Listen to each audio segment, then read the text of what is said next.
It is my great privilege and honor to welcome you all to our third quarterly Red in Africa lecture and panel discussions. To us, it's basically about how to raise the level of living. But in order to do that, you've got to be competitive. And of course, in the 21st century, you've got to be globally competitive. So we have set up this lecture series in order that we will talk about the things that we have to do as Nigerians, as Africans, to be globally competitive. It is extremely difficult nowadays to be successful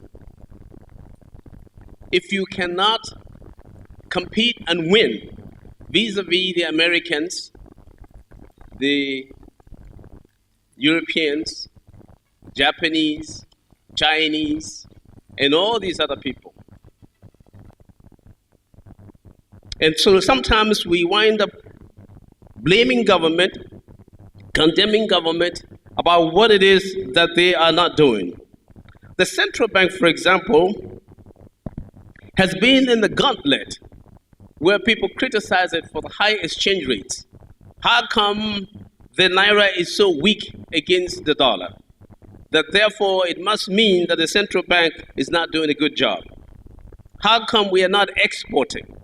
It must mean the central bank is not doing a good job. But I want to say that we need to be able to understand the nature of policy and understand the constraints that institutions face, whether they be on the fiscal side or on the monetary side.